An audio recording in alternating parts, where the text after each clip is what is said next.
So we're very happy to welcome you today at the deep dive on the 50-minute city, as we called it.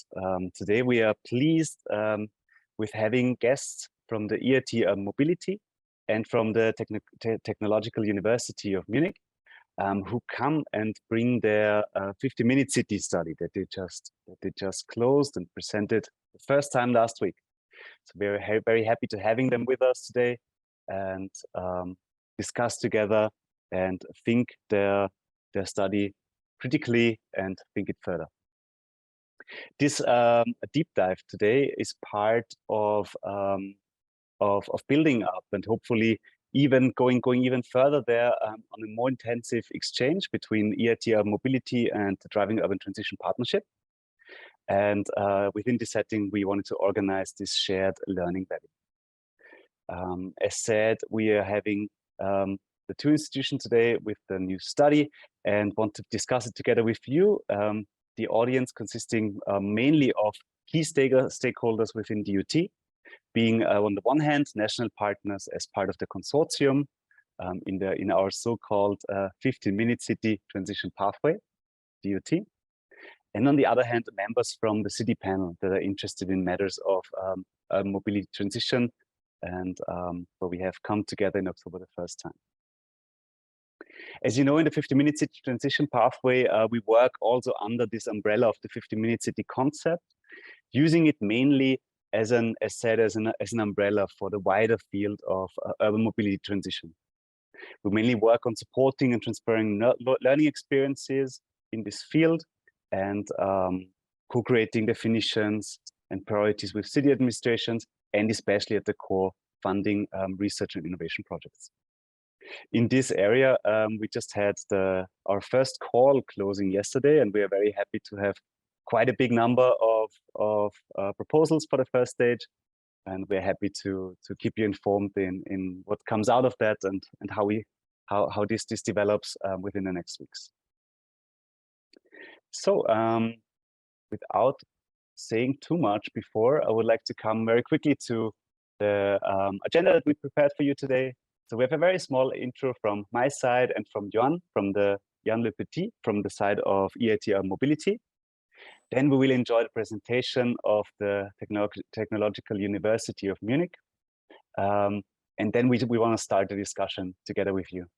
So we have a Q&A right after the presentations, mainly for understanding, not going too deep yet into the thematic discussions, as we would like to have this in smaller groups in breakouts. But if there are any burning issues or problems with understanding or clarity, this would be the moment to come. And then we jump into almost half an hour of breakout sessions. After that, we will summarize what was discussed there. We want to highlight the main topics and would like to reflect it together with the experts from TU Munich. And this is our plan for today. Just small little housekeeping things before we start really here. So as in every online meeting, it's much easier to discuss when you turn on the videos. So we would very happily invite you to do so, especially during the discussions. During the presentation, we'd like you to stay muted and put questions if you have them in the chat. And we can take this up then afterwards in the Q&A and discuss it further in the breakout groups. And finally, I would like to invite you to state your full name and institution so that we know whom we are discussing with. And we're looking forward to a very interesting meeting. And I hand over to Yoann from EIT Mobility. Thank you, Maxi, for the great introduction. Well, good afternoon to everybody from my side. I have a short presentation about EIT Mobility, but 5 slides, not more.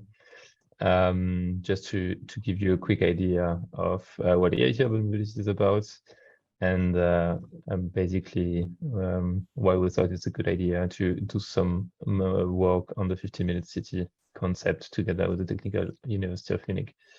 So I'm gonna share my screen right now. Hope you can see it. If not, please let me know. Okay, great. So basically, EIT Mobility, we're here mainly with our core objective of accelerating the urban mobility transition. So the way we work, as you can see on this slide, starting with the ecosystem on the left, is first in alignment with EU priorities, with EU strategic actions like the new European Bauhaus, for instance, like the European Green Deal. But also, and you will see also it in the next slide, always in alignment and in interaction with the national level. So when there are relevant initiatives on urban mobility at national level and we can add a value, we are involved. But most importantly, at the core of everything that we do are cities. So from cities, we actually identify key challenges of urban mobilities, which then drive the rest of our activities. So as you can see in the middle, our activities, they can be broken down into three main areas. The one is mostly focused on skills, so skills for graduates, but also skills for professionals who bring the right skills to businesses, to startups or to companies. So we have a whole program that is actually dedicated on this knowledge aspect, on the skills aspects. We have another let's say pillar of our activities, which is much more oriented towards innovations. And this can take the form of innovation projects. We have deployed a bit more than 40 of them since we have been launched early 2020. And we also have a program to help startup scales. So we have supported more than 200 startups with different programs, access to networks, with advice. And we have invested in circa 50 startups. And all of this towards one objective, to actually improve urban mobility towards more livable urban spaces, which is quite topical given the topic of today. Now, if we just look at our organization and the community that we basically bring together in numbers, you can see that we're basically interacting throughout our programs with over 300 organizations across Europe. You can see here that we are connecting basically large enterprises, startups, NGOs, research institutes, universities together. We're also engaging with EU institutions, national governments, and then, as said in the previous slide, it's very important, the contact with cities.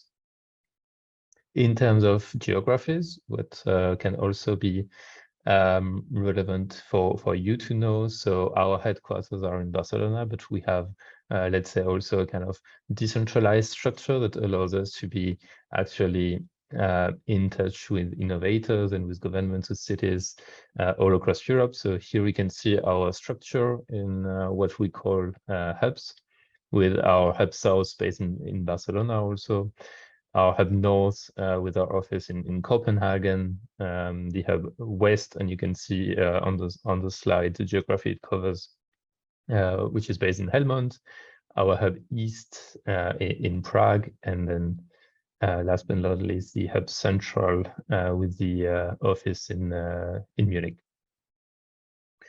And that leads us to the last slide I want to share with us as a matter of introduction, which is more about actually the reports and studies that we publish at EIT Urban Mobility, which is actually my responsibility. So I would like just to share one slide with you. But basically, since December 2020, we have published 9 studies on different topics of urban mobility. I don't put them all here, but here we can see the ones we published this year. We cover different topics such as urban vehicle access regulations, demand responsive transport, or urban air mobility. And the bigger study you can see on the right, of course, is the topic of discussion for today.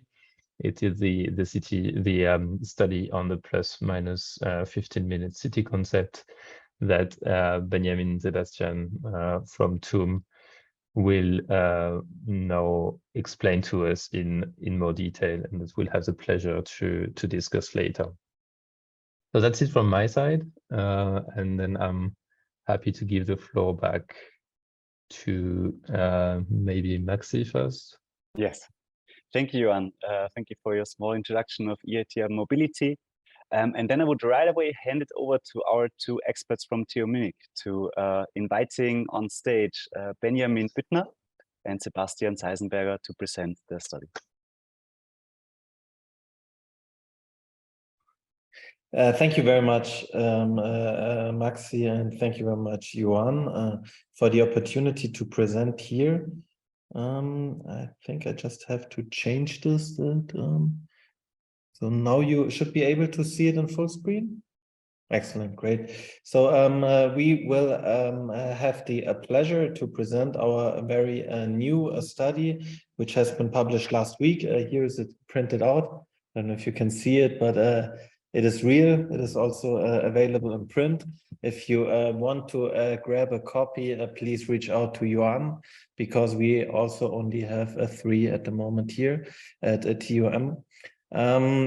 Or just download the PDF as Maxi kindly also added this to the Outlook invite. There's the link where you can also find the PDF, but at the end we will also have a QR code if you are interested in the thought leadership study which we created. So you can see all the authors here on the first slide.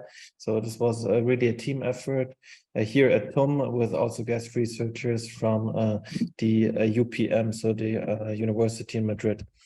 I will start this little presentation. My name is Benjamin Büttner. I'm heading a research group on accessibility planning here at the Technical University of Munich. And Sebastian Seisenberger will follow up, and he was the main contributor also of the study. So he's for sure the right person for this meeting today.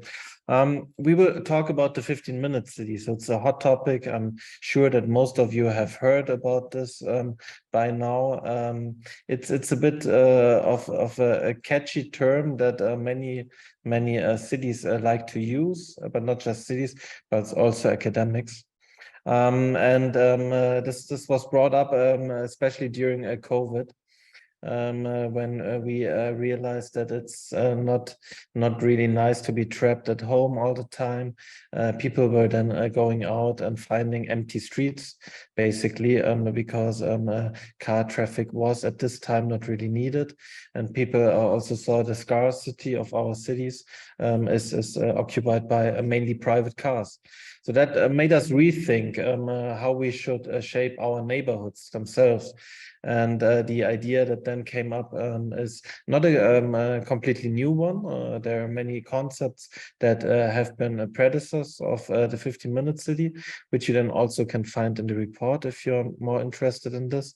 But it's something where we are able to go by foot, by bike, and fulfill our basic needs within 15 minutes. That was the idea. Which at the end will also promote sustainable mobility, mainly active mobility.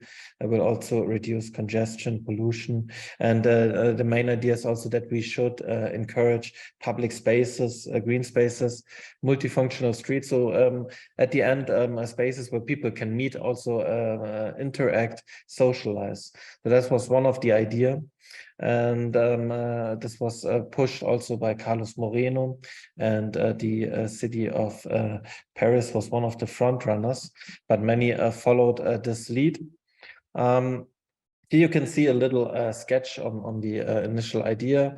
This is something where you can see, okay, everything starts at home. This is our origin. And then we want to be able to access different basic needs within 15 minutes. A little sketch for Paris here. We then realized, just looking at the concept, that we believe we would like to question the 15 minutes. That's why also our title is called a plus minus 15 minutes. Because 15 minutes might be very different from one person to another, if we especially talk about inclusiveness. So we want to take into account elderly, older people, young people, people with reduced mobility. For them, obviously, 15 minutes are very different. And also, it shouldn't be as much of a radius, but we should acknowledge different streets, different barrier-free routes, and these kind of things. So I think we really have to add some more information to this network and to the concept overall. And this was one of our main outcomes of the report, the inclusiveness that needs to be captured, not just within 15 minutes, but with all kind of minutes. So I will shift the bar. Here we go. The bar's gone. Yes, bar is gone. Great. Okay, Thank you. excellent. So the idea is we were talking about 15 minutes all the time, 15 minutes here, 15 minutes there. So then we just asked Google, what can we do within 15 minutes? Because Google knows everything. And then you can find, okay, in 15 minutes, I'm able to take a power nap. Please don't do this now. We could handwrite a love note. That's also very nice. We could also paint a flower. And actually, that's what we did. And we went to different cities and asked them to paint their own flower. And the flower is the flower of proximity, which you can see here. And we did this for the city of Munich, but we also did it for the region of Munich. And we ask every participant in a workshop similar like this one, could you please create your personal ideal 15-minute city? And they were able to select the different activities and shift them on this flower petal. And you can see each petal represents one category: education, entertainment, healthcare, commerce, living and working. And then they could arrange what they would need to access within a certain time period. And you can see we are not stopping at 15 minutes, but we went up to 30 minutes and even above. And this was done for walking as a start. It can also be repeated for cycling and so on and so forth. And based on these flowers of proximity, we created many of them all over Europe. And this can be done at every place. And you can see here a flower of proximity for Madrid, for Milan, for Ghent, for Amsterdam. We did it for Munich. We did it also for London. And the interesting thing is, we will then realize the ideal 15-minute city looks very different from one place to another. So the local context should always be acknowledged, but also concerning the different people. So their needs, basically, the citizen needs. So you could do this with young people and with old people. You could do it with mobility reduced, or you could do it with an outskirt and the urban core. And we should not neglect this. That's very important. So for instance, if we compare Milan with Amsterdam, you can see that working is different here. So the citizens in Milan want to ideally travel short periods when they access their jobs, so less than 15 minutes. Whereas in Amsterdam, people are okay with spending a half an hour to get to their office. However, if you then look at co-working spaces, they want to have them closer by. So there is much more often, I guess, telecommuting already happening in Amsterdam compared to Milan. So these aspects are very interesting to look at. Or health, if we talk about health, people in Amsterdam are willing to travel longer than half an hour to get to a hospital, specialist doctor, or retirement homes. And in Milan, this needs to be closer. Talking about old people, so for whom are we really designing our neighborhoods, our plus minus 15-minute cities? So we believe we should design it for all, not just for a random person, an average, but we should design it for all, because older people walk with an average speed of 3 kilometers an hour. The average speed of an adult is 5. So that means those 15 minutes, which are more or less 1 kilometer for an average adult, will shrink to 700 for older people. So that means, again, 15 minutes, depends who we're talking to. So the catchment all of a sudden will shrink if you're older or if you're mobility reduced. Talking about mobility reduced, 15% of the global populations present some kind of disability. And we still do not fully acknowledge this in our urban transport planning. So I think this is something that is very important. And we always say, okay, let's focus on cycling. Cycling is important, true, but it's not the only mode. And some people are also not able to cycle, and this should also be taken into account. So we need a holistic approach. Here you can see a picture from Barcelona. We can find all the superias, the super blocks, where overall they created so many new benches, spaces for people to sit, to socially interact. And last week we were there also presenting the study, but also having a walking tour. And I've never seen so many old and handicapped people outside talking and enjoying themselves.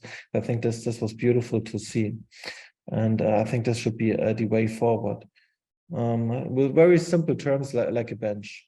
So how can we achieve a more inclusive plus minus 15-minute city? For this, we use accessibility justice, and you can see here a little infographic on this. We need a distribution of services and resources, and we should avoid urban-built barriers. So, for instance, if we look at the first picture here, inequality.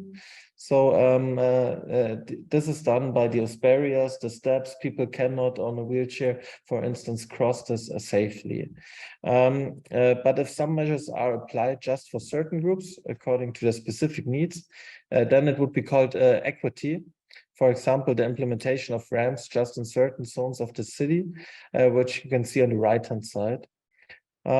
For example, the implementation of ramps just in a certain zone of the city, you should then take those measures which are implemented through the city. So if we talk about equality, everyone benefits from the same support. For example, a ramp that does not help too much for blind person or other disabilities. And then talking about a just city, this is one where you can see on the bottom right side that will benefit all citizens, independent of their abilities and the need how to reach the destinations. So it's free of all barriers, and you can see here this with the same level. People can just cross the street, just giving a short example. In order to achieve a plus minus 15-minute for all, we developed in our report a roadmap. So first step would be that we define our plus minus 15-minute city, also maybe for different user types, see what kind of different activities should be close by. So the flowers of proximity, which I showed you at the beginning, could be a good start here. Then we need to measure it and see how are we at the moment doing at a certain neighborhood compared to another one. And here we could use accessibility tools, and Sebastian will also show you a bit on this further on. We also developed a 15-minute score for the different cities, where you then can compare them to each other. We should also define we should identify the areas of need, conceptualize this, and then plan it by different phases. But at the end, we will give you some concrete examples how to do so. Important is that citizen engagement is always a part here. So we should really plan and design the neighborhoods based on the needs of the neighbors, of the citizens. So I think that's key, and this will also avoid many protests that could happen if you just do top-down planning where you say, okay, you need this and that without really asking them what their actual needs are. And for this, we always used planning documents, guidelines, and Sebastian will give you a little overview about these for the next couple of minutes. Yeah, thanks a lot. So what is kind of interesting about the 15-minute city, or the plus minus 15-minute city, is that this is sort of like an integrated planning concept. So it's not only about spatial development, it's not only about transport, And it's not only about healthy and environmentally friendly cities. And that's also reflected when we looked into the different 50 plus minus 15-minute cities there are. And I brought some examples here. So you can see a bit from all over the Western Hemisphere, at least. So on the left, there's an official plan from Ottawa, which was implemented in 2021, and this is obviously a land use and spatial development plan. On the other hand, in the middle, you can see from a county in the United Kingdom, Surrey County, they have implemented, or they have at least envisioned a 20-minute neighborhood within their transport plan. And then from the US, an example, Eugene, Washington, they included this in an environmental plan. And what we found kind of interesting when we talked to planning practitioners about this in our workshops, where we also did the 50-minute, the flowers of proximity, they kind of had the feeling that there's so many different planning documents, like for spatial planning, for transport planning. And if something like the 50-minute city would come on top somewhere, they'll just be overwhelmed. There's already so many planning concepts that they have to deal with, sometimes even conflicting. And that's why it's so important to integrate this concept in all of the different plans. So if you can go forward, Benjamin. Yeah, we talk at our chair at the university so much about land use and transport integration. And I believe that the 50-minute city is really a chance to do that. As Benjamin has mentioned, there have been other concepts already, but I think none has been so popular so far as the 50-minute city, and it's really a chance for us to step forward. So we got this in a planning document, and then, as Benjamin had mentioned, it's important also to see what the current status is to measure your city. And this is also kind of tricky then when you relate it back to your vision. And here's one example that we brought from Edinburgh. They have a 20-minute neighborhood concept within their local planning strategy. And what they did is kind of interesting. They first said, we want to become a 20-minute city, or we want to create 20-minute neighborhoods. And then they kind of challenged this vision with accessibility measures. And in their analysis here, they just measured the access within 20 minutes to 6 different services, so schools, supermarkets, etc.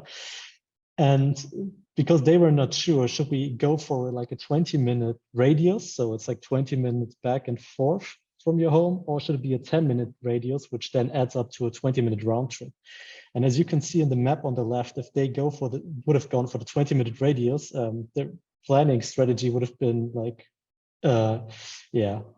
wouldn't really matter, because there is already like a 20-minute neighborhood according to that vision, right? If you go for the 40-minute round trip. And that's why Edinburgh went for a 20-minute round trip interpretation, so a 10-minute radius.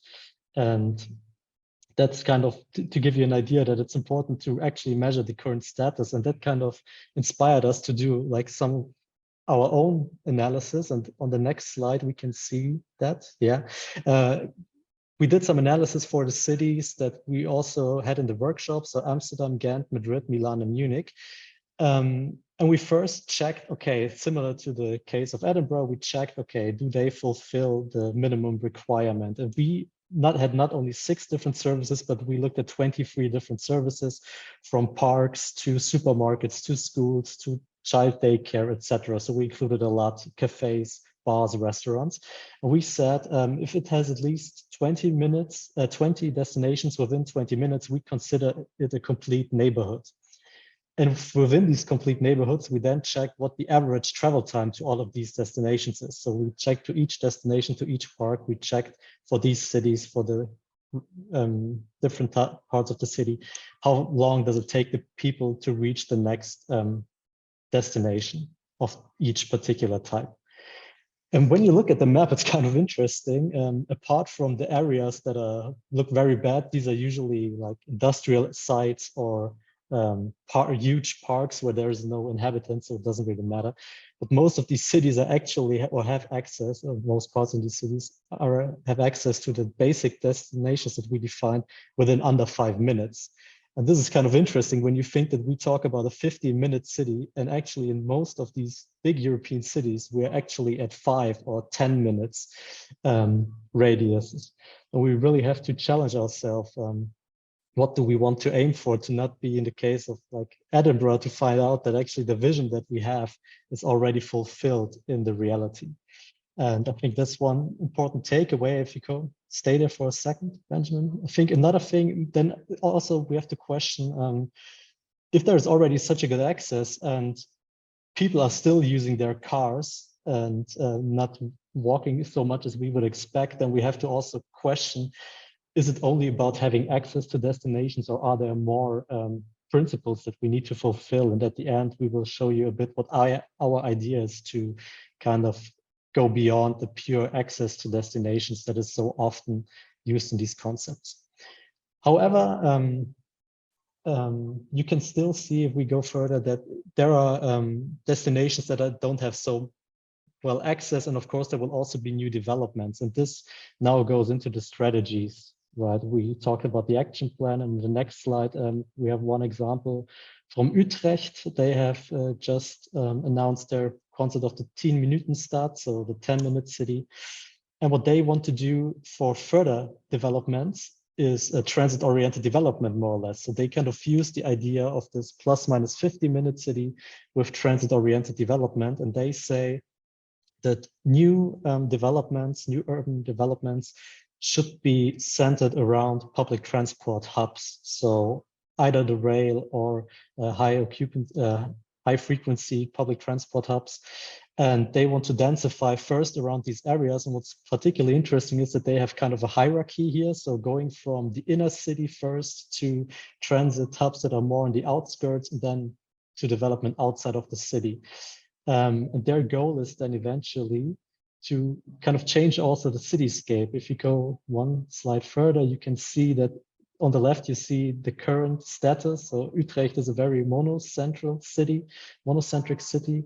And by doing this development around public transport hubs, creating density, creating mixed uses there, creating diversity of shops and amenities and a proximity to public transport, they want to create a polycentric city and change more or less the outline of the whole city and enable people to walk to their basic destinations.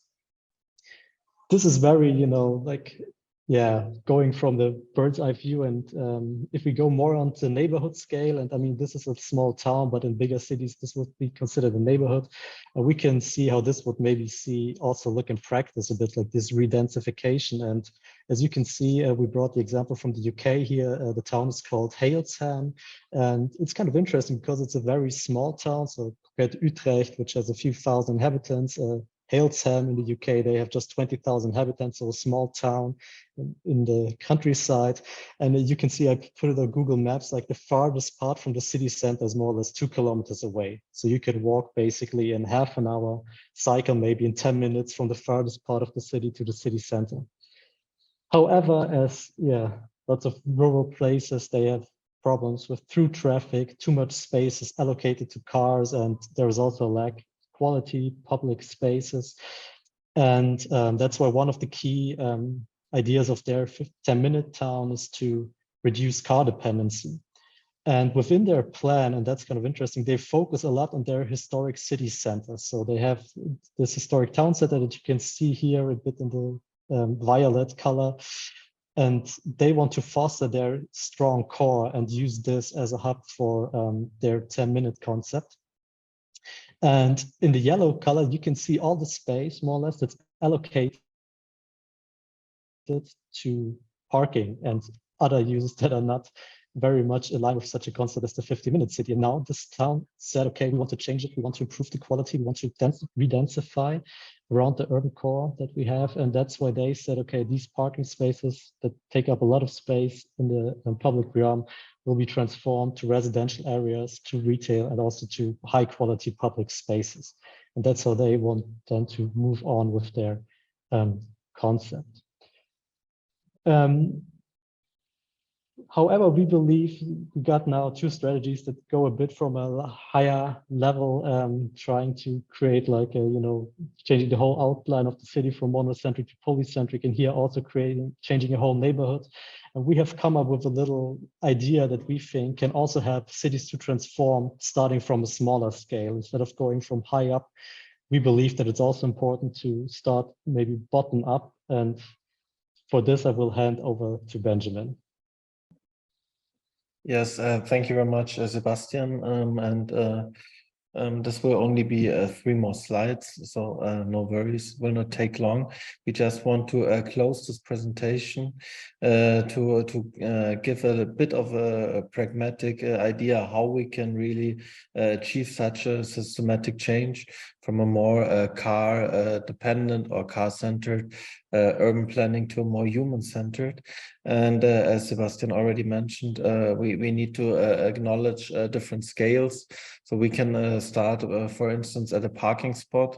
And we did this summer here in Munich. We were asking the city council if we can have 2 parking spots and created our own parklet here, which at the beginning was a non-commercial parklet where people could just sit. It was very close to the university.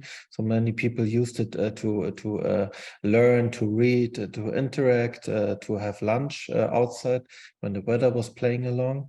And then we transformed it to a mobility hub. So step by step, we added a wayfinding signs that pointed to the next metro stop, to the next tram, to the next supermarket as well. And we added this for also for handicapped people in order to make it a bit more barrier free. We also added a bike repair station and for UPS, which is one of the main parcel delivery service here. We gave them extra space so that they were not blocking pedestrian walks or the streets. And they are using cargo bikes in order to deliver here in our neighborhood in Max Vorstadt. So this was interesting to see how we can use a little parking spot, which then can be enlarged to a street. So 1, 2 parking spots can become the whole street, and a street can be closed for a certain time period. For instance, talking about summer streets. So these are temporal street experiments, basically, that can already make the citizens experience how the neighborhood could look like. And then living streets are another example in Ghent, for instance. And then if we think about the whole neighborhood, the whole block, we could think about the super blocks, where we have 9 blocks in Barcelona, a concept that is trying to be also copied in other parts of Europe or worldwide even. However, we realized that in order to make this a success, we have to acknowledge the local context and the neighbors, the citizens. So one measure doesn't fit all, so that's important to see. However, we can learn from the other examples all over the world and then enroll this to the city. When you look at Barcelona at the moment, I think it's really astonishing to see how many construction sites they have, how they really want to calm the city and make it more livable for its citizens. Just sharing one example with you from Munich. There is a Piazza Zinetti. This used to be parking spots, which you can see on the right-hand side, upper right-hand side. So parking around 10 parking spots each side, and they were removed. And on one side, they created this public space, which you can see below. So people can use this, and neighbors are using this for all kinds of activities. Close by, there's also a supermarket, a pizza place, and people were bringing all kinds of food, all kinds of drinks for picnics. And there's also urban gardening, which is then taken care of by the neighbors. So the city is not running it anymore. They gave the space back to the neighbors, to its citizens. But for that, this participation aspect is very key in order to make this a success. On the other side, if we cross the street, the other car parking spots were transformed to a mobility hub. So there is car sharing, bike sharing, e-scooters, and so they also argued to the citizens, hey, we are taking some of your parking spots, but for that we are giving you new mobility alternatives. and people were fine with that. Plus, you will get your own little public space. So that started as a top-down thing from the city of Munich, and then turned to a bottom-up, driven by the citizens, which is a very interesting street experiment in our opinion. You can see much more of those street experiments on our website, streetexperiments.com. And here we also want to support cities, NGOs, organizations, everyone who's interested in change from more car-dominated city to a more human-centered city. We would like to get in touch with you. We have many worldwide examples, and if you're interested in that, please take a look. And this is a step forward in order to achieve this more livable urban spaces, which the +/- 15-minute city now plays a very prominent role. And as a summary of our report, +/- 15-minute planning principles came up. So there are 8 that should be acknowledged in order that this should be classified as an inclusive neighborhood. Very, very simple ones that have been also focused in earlier concepts, like the city of short distances. We need proximity to essential services. So they need to be close by. For that, we need density. We need also mixed land use, so not just a residential neighborhood, but we also need supermarkets close by, schools, pharmacies, etc. And this obviously cannot be enrolled all over, but we still need public transport as our main connector. So I think this was also often neglected in previous 15-minute studies. So at the end, it's very much in line with transit-oriented development, TOD. And this is a key in order not to create just islands of 15-minute cities that are somehow silos, but this exchange is still needed. And for this, public transport is the most efficient mode of transport. Within those neighborhoods, we need walkable and cyclable streets that are comfortable. People also feel safe. We have to look about the inclusiveness. So is this barrier-free? Is this age-friendly? These are points that need to be stressed. And at the end, we have to really deal about livable public spaces and placemaking. So we just gave you one example at Piazza Zinetti, which is nice how parking spots can be transformed to a very nice space where people like to sit, to talk, to socially interact. And that these are the most important principles in our understanding. And with that, we would like to close the session. And here you can find a QR code that also brings you to the study itself. If you're interested, you will find much more detail in there, much more examples. And we are also very much looking forward to the discussion. If you have any questions, if something was unclear, please feel free to address this. And thank you. Well, thank you very much. Also from my side, Benjamin and Sebastian. That was a very interesting presentation that you brought with you today. I think there are many important points made from accessibility that cannot only be seen and understood through the glasses of quantity, but also needs the definition of quality. But also kind of the often heard critique of the 50-minute city concept that it lacks somehow a strict definition, versus kind of what I would interpret a bit more as your take, that it's an adaptive narrative that can also be and should also change according to a local setting and context, and more than a strict definition built on elements and principles that are common. So I think there are many threads that we can take up in the discussion. Before going towards the breakout rooms, I would like to invite everybody who wants to clarify something before that, kind of who wants to bring up something, and just leave some space for Nupur, please. Thank you. I was not wanting to be the first person, but I am. Couple of thoughts came to my mind while hearing the presentations. Thank you very much. Excellent presentations. One was a time, a time perspective. I've mentioned this at one of our previous meetings, and you brought it out here about historic cities. So I've been saying this, that historic cities are actually great learning examples for the 15-minute city. And at multiple levels, whether we talk about multi-use, etc. So I think a little study of historic cities in many of our cities will tell us how they worked seamlessly. That was one thought. The second is when we look at the present. So I'm talking about a timeline. So I'm talking about the past, then we look at the present.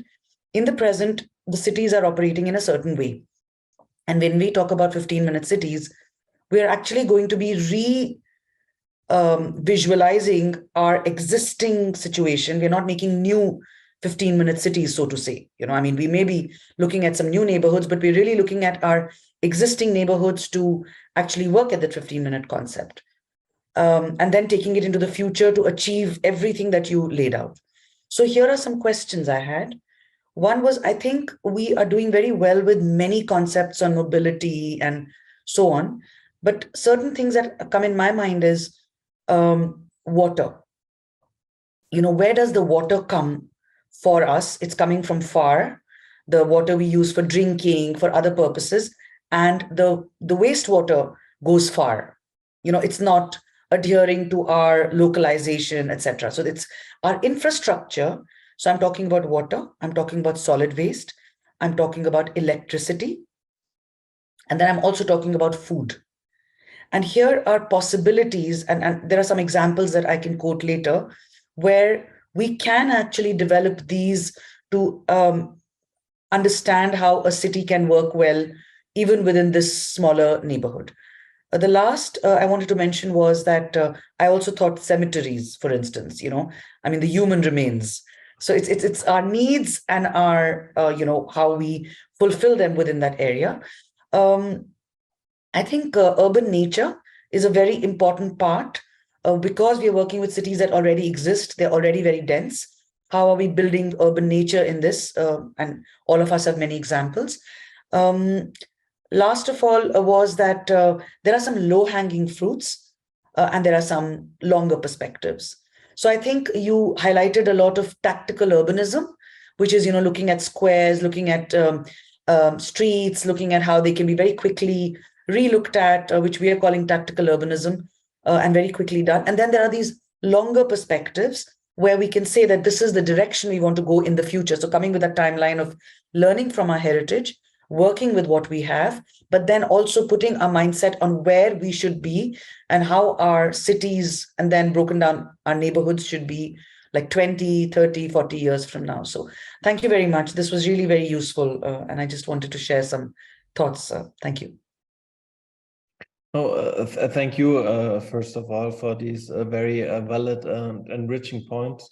The timeline is something crucial, I believe, and also learning from the past and maybe even from medieval cities that would all classify as 15-minute cities. So because they were not built for the car, but built for people that were walking, maybe for horse carriages, but they were very dense, and you could find a big market and find different services all over the place. So I think, yes, absolutely, we should learn from that. Also in our international collection of examples and in our review, we found that Europe overall, the cities themselves, they are all very well, if you want to measure this 15-minute score. So there is in the city itself, in the course, not a problem. But if you go further out and then go to the outskirts, go to the suburbs, then it becomes problematic, more car dependent. So urban sprawl happened, and this is something where we then really have to invest more thoughts in. And but this was also a research area too of the DUT call, so I think this was very fitting.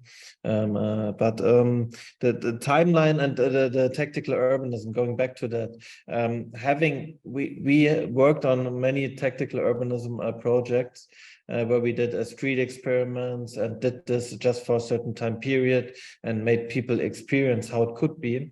I think this is powerful. However, this can also be just a little event that is happening for a certain time period, and then let's go back to normal. And that's problematic. And for that, this timeline strategic vision is important. So we have to bring that together and see, is this little street experiment really contributing to an overarching goal? Does this fit an umbrella of a citywide vision? And this is what we would try to show with the different steps and the different scales. But very good points. And maybe the last point that I also found interesting is the food that is coming from all over the place, all over the world. For that, we also have to strengthen our local economy. Urban gardening is a nice little idea first, but this could also take off. And you can see that people are more and more caring about those topics as well, and seeing that it's not okay to get fruits from the other part of the world just to have them now. But yeah, it's a topic for itself, but you need this big picture. Can I just add something? There was a question in the chat about our parklet. Yeah. Yes. So what happens with it during the winter? Yeah, sadly, it's now in our archive. So it has been disassembled and needs to stay in the archive until I think April next year. So the city of Munich only allows it to remain on a parking spot from April to, I think, the end of October. So from November until March, it's in the archive and has to stay there during the winter time. Yeah, bits and pieces are also in our offices, but yes. Yeah. Unfortunately, the regulations. Well, that's also part of the circle of the year, that you can bring it out again in spring.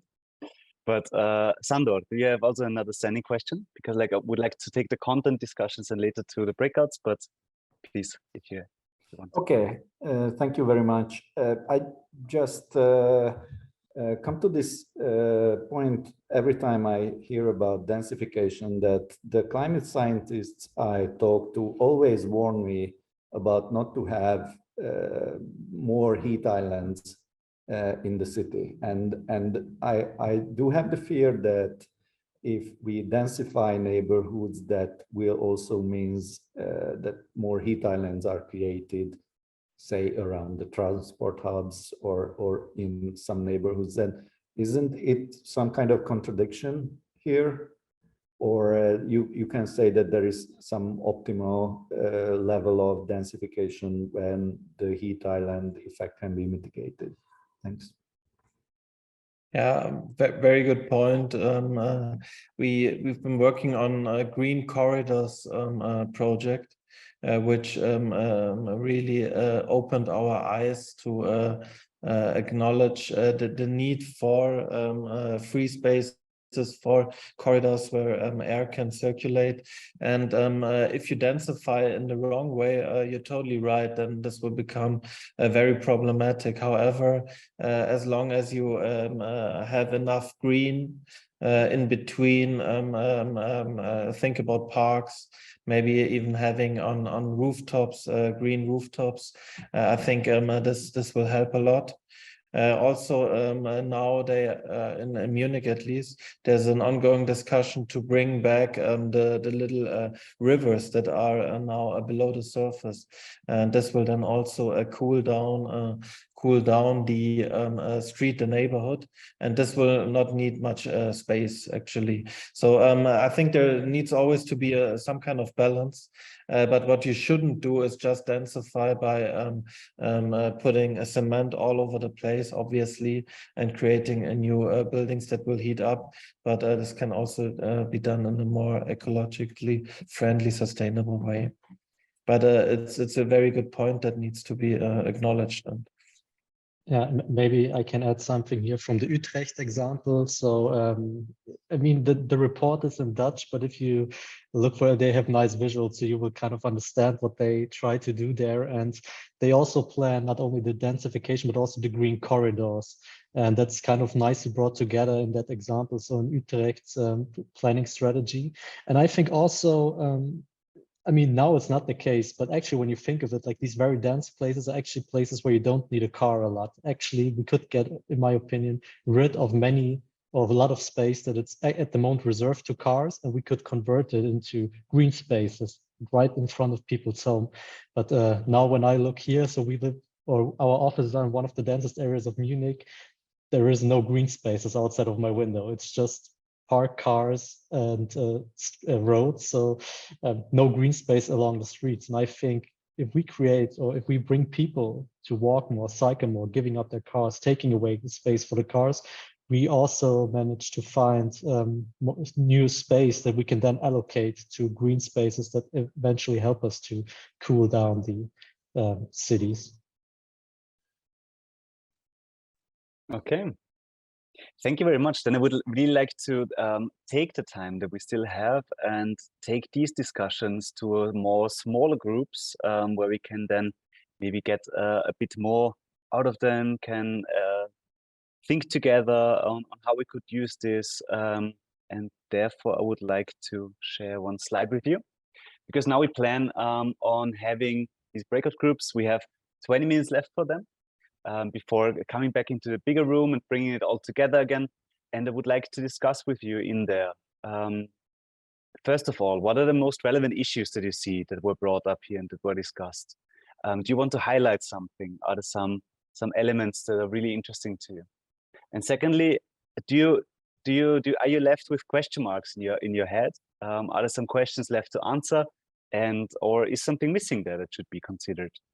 So really interested in getting to know your personal and professional perspective on this, and would be very happy in co-creating with you in breakouts.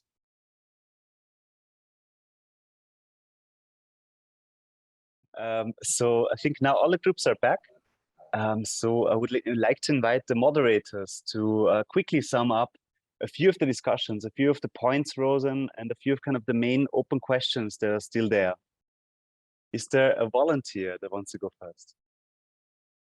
I can go first because I was the last, so the first shall be last and the other way around. So it was kind of interesting because Natalia presented to us the case of her city in Greece, Karditsa, and she raised the issue actually that, you know, Karditsa is a very walkable city, you know, lots of places are available.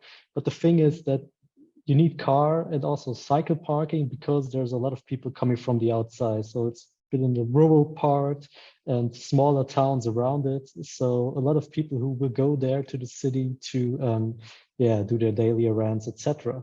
And of course, if you're in the rural part, small towns, there is no high quality public transport. There is no suburban train that they can jump on, and then there are no subway or anything. And that led us to the question, okay, you know, will the 50-minute city then kind of be, let's say, shutting the nice towns that are highly accessible, shutting them off from the rest of, or like the outskirts, the suburban towns that then don't suddenly have access anymore because they can't go with their car if we take away the cars parking.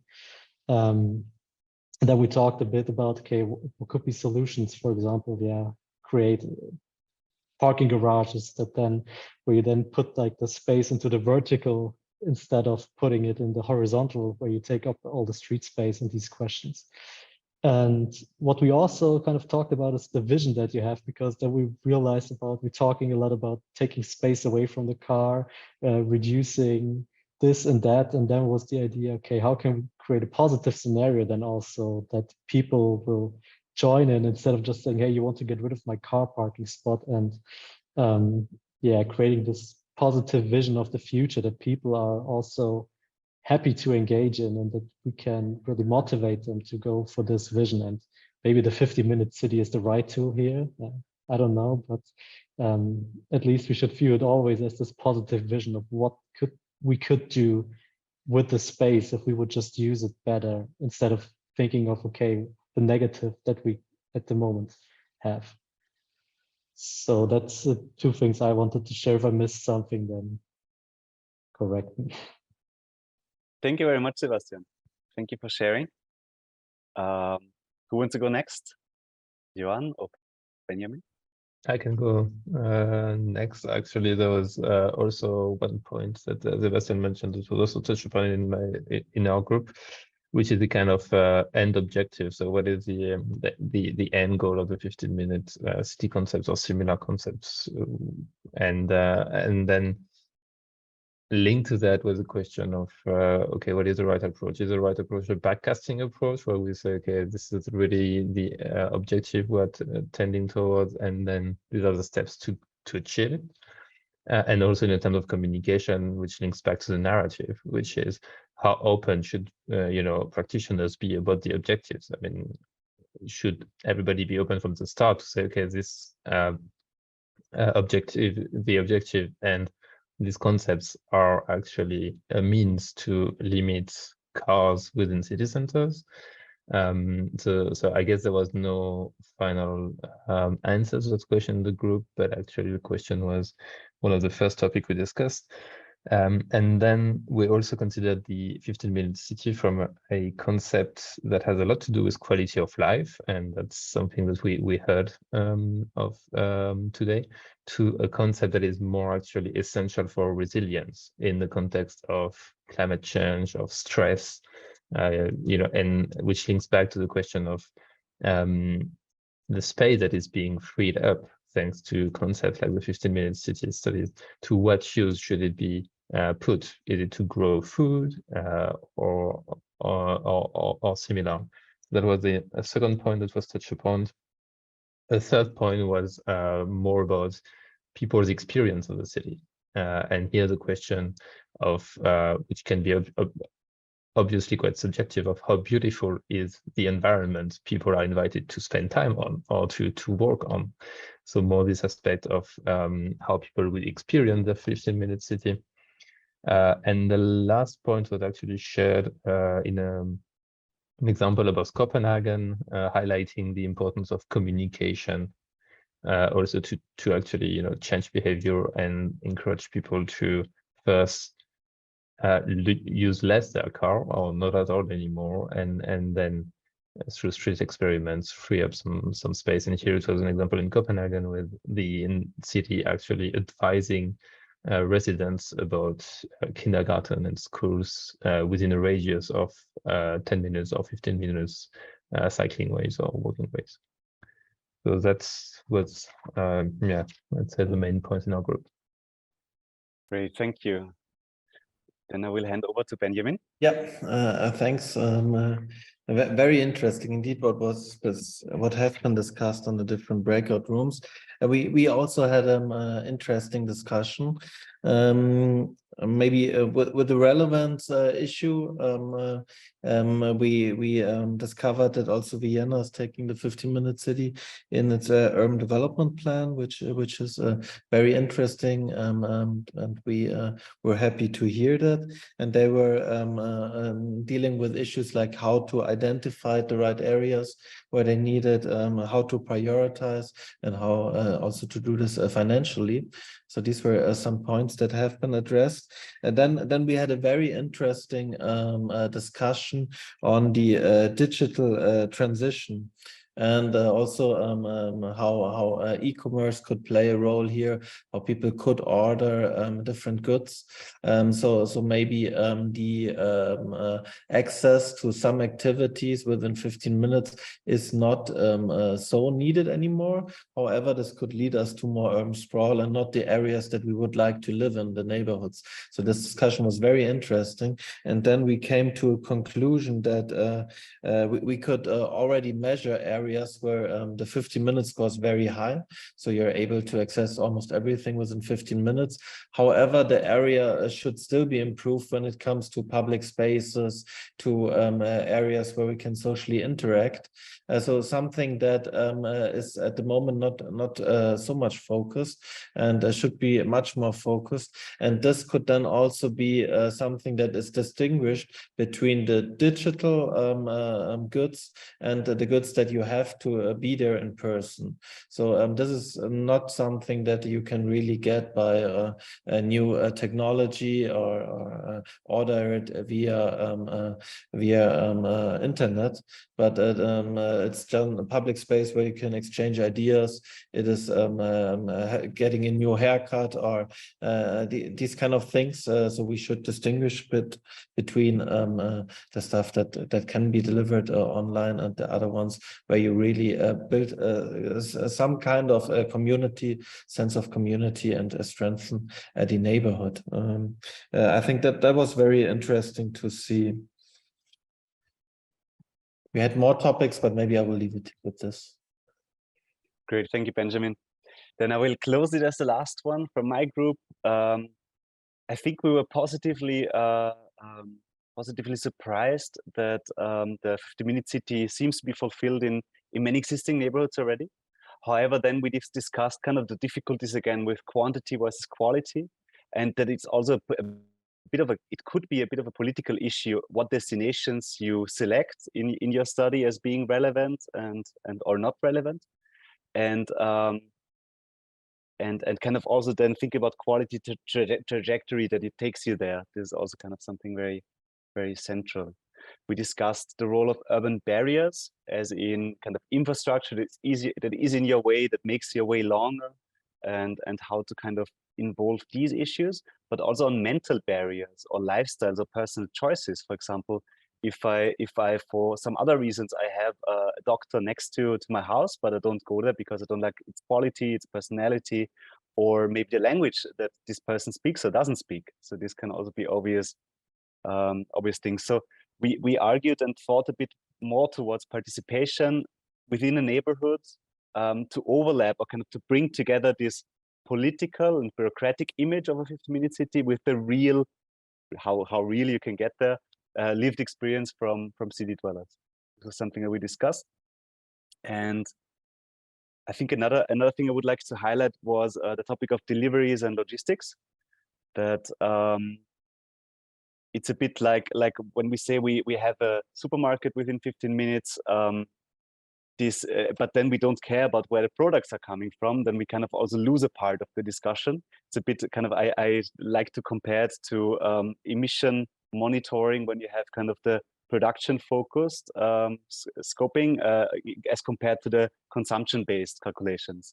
So when you only look at kind of, I reach this at the supermarket, that's enough for me, but then actually you also have to talk a bit about regional economies and so on.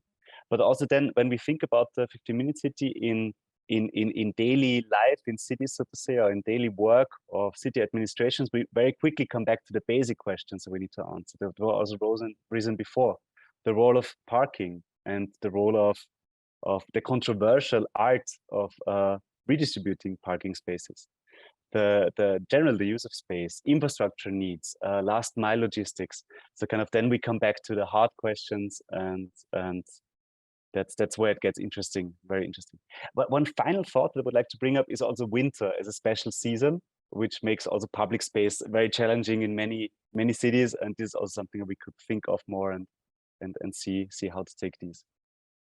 But with that, I would like to close our session. Our time is up almost for today, but I would very much still take the time to thank you for being present with us, for discussing, for sharing your experience, and especially also to the team of TU Munich and to Yoann Petit from EIT Urban Mobility. Thank you very much to all of you. You will get our slides and the recording. And at the same time, I would like to hint you to the reports that was just presented today. And if you want to get to know more information and more background to the Driving Urban Transition Partnership and the 50-minute city concept that we use it there, you could also look up our roadmap in the top right. So thank you so much to all of you, and looking forward to seeing you soon again.